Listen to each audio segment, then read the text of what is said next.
Number 3, Kareem Abdul-Jabbar, Skyhook. Fuck you, Kareem, as Ted would say. Gotta say that. Gotta mention that as a Celtics fan. Fuck you, Kareem.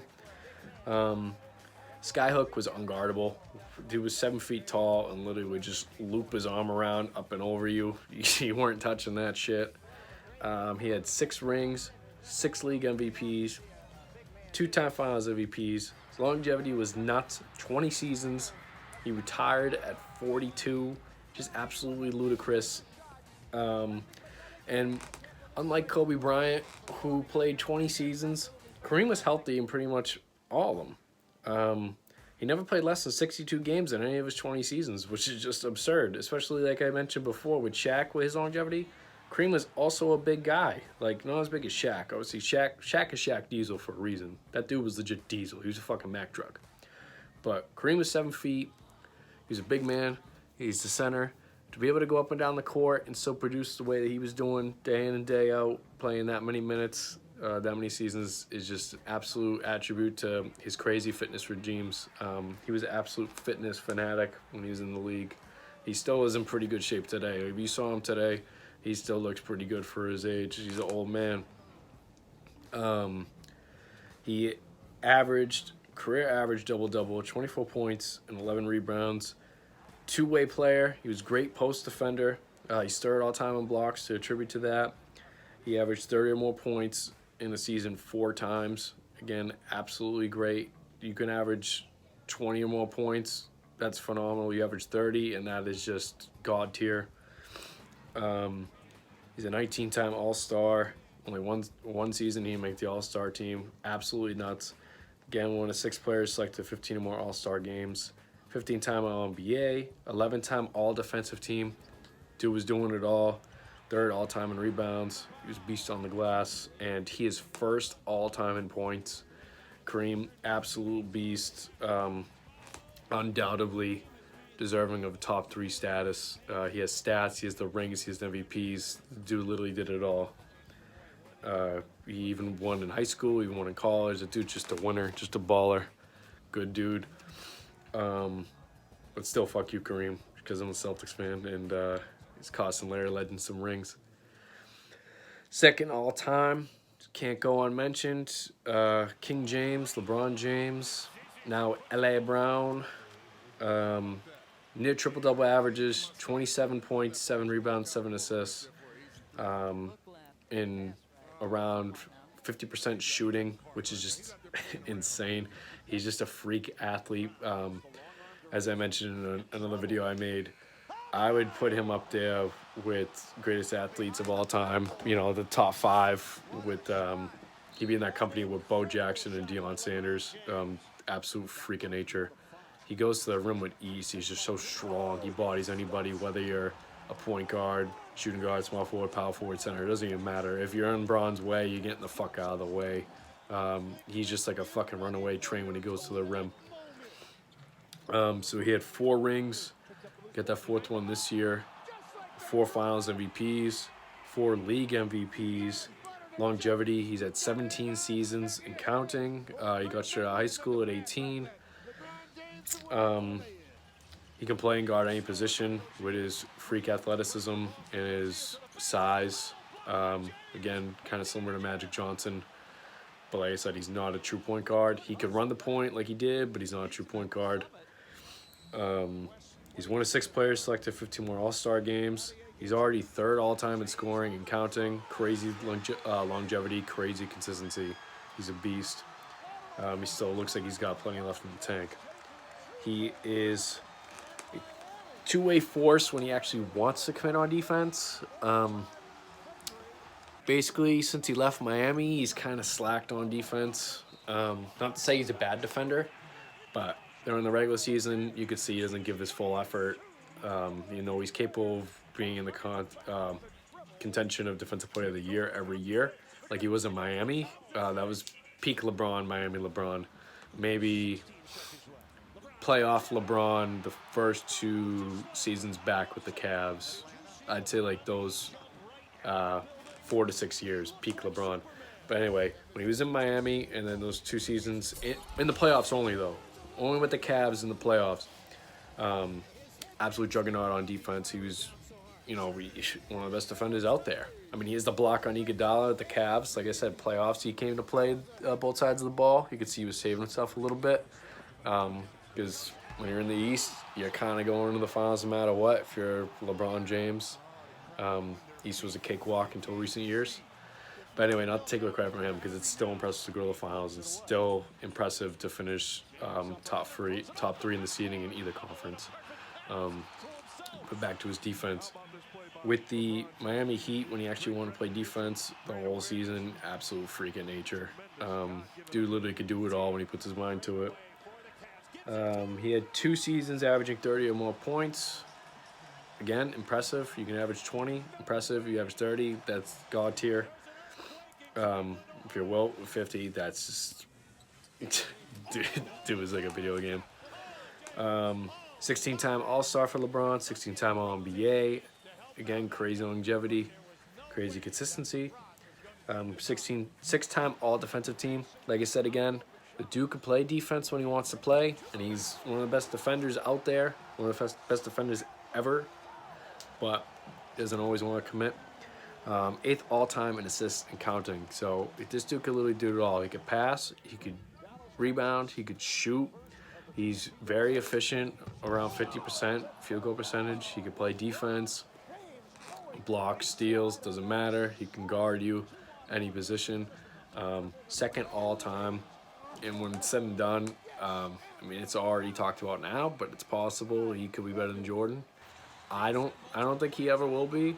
But I think he can get pretty damn close for sure, and that's not a take away from him. He's a very great dude, very great person. Does so much outside of basketball as well, and I wish nothing the best for him. Even as a Celtics fan, again, that's very hard because there's been some very gut-wrenching moments with him where he just rips the life out of Celtics. He's a good dude, great player. Can't really hate him. So then the majority of people's number 1. His airness, Air Jordan, MJ, Michael Jordan, whatever you want to call him, the GOAT. Most dominant scorer the game has ever seen. No doubt about it. He had Wilt, who could put up 100-point games. He could average 50 points in a season, but hey, nobody was going to be able to guard him besides Bill Russell back in the day, okay? Dude was a 7-foot freak, literally could just drop it in on people in the paint. Michael Jordan played in a very tough era. They literally had the Jordan rules, the bad boy Pistons, where they would literally beat the shit out of Michael Jordan every night, and this dude was still dropping 30, 40 points a game, literally getting elbowed in the jaw and shit. Tons of All-Stars, Hall of Famers during his era as well. And they didn't have as many of the league rules that they have today about hand checking, fouls and everything else. They didn't really encourage the 3-point shot back then either, so it's not like he was hucking up threes, making them. Even though he could, he was a pretty good 3-point shooter, good numbers, but that just wasn't his game. That wasn't the game back then. It was more mid-range and in the paint, higher percentage shots. So again, most dominant scorer I've ever seen. He is also a great defender as well. He is Defensive Player of the Year to his prowess. 3rd all-time in steals. 2.3 steals per game for his career.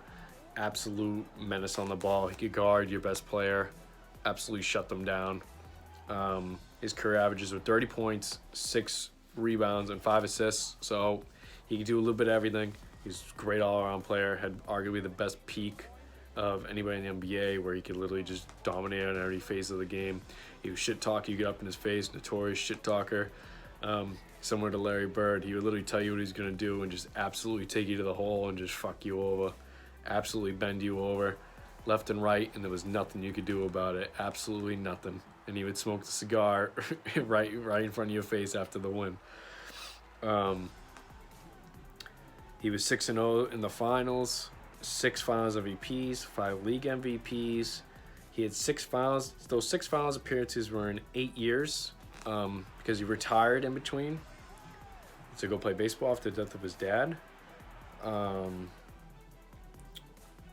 So I mean, that's just a crazy run. And both those, and out of those 6 finals MVPs, 6 finals appearances, one was a 3-peat, took the break, came back, and then won another 3.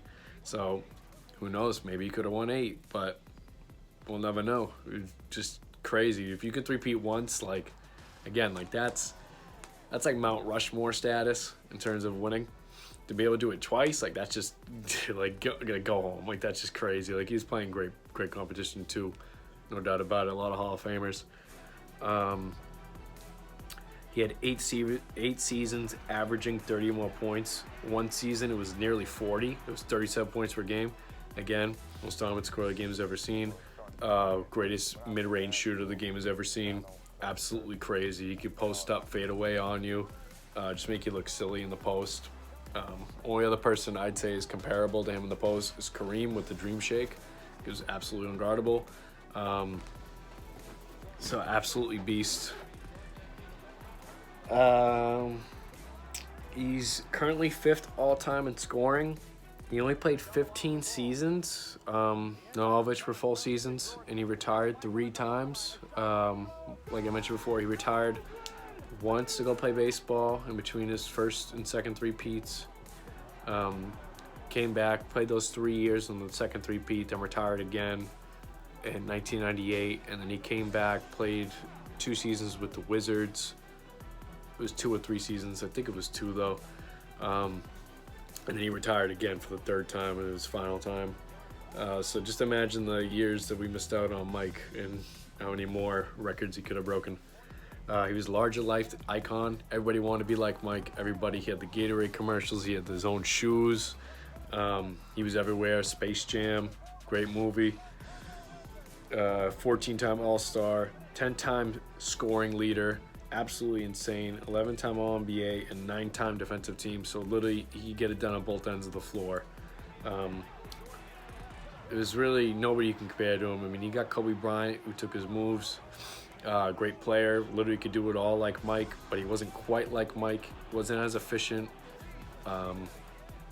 Wasn't as good on the defensive end in terms against steals, blocks, everything else. Kawhi Leonard is a very similar built player this year. Got a little bit exposed this year during the playoff run, blowing the 3-1 lead, but what are you going to do? He's not Mike. Nobody ever be like Mike. You could try, but you never will. So that's it. Number 1, Michael Jordan. So to read them off again, Mikey Dell's top 10 NBA all time. Number 10, Tim Duncan. Number 9, Wilt Chamberlain. 8, Magic Johnson. 7, Kobe Bryant. 8, Shaq. 5, Hakeem. 4, Larry Bird. 3, Kareem. 2, LeBron. And number 1, MJ. To compete, to win, that's all I live for, really. When you lose, you're easily forgotten. And I don't think anyone want to go to their graves forgotten. I'm not here campaigning for the best player in the world or in history. I'm not saying that, because everybody plays differently in different eras.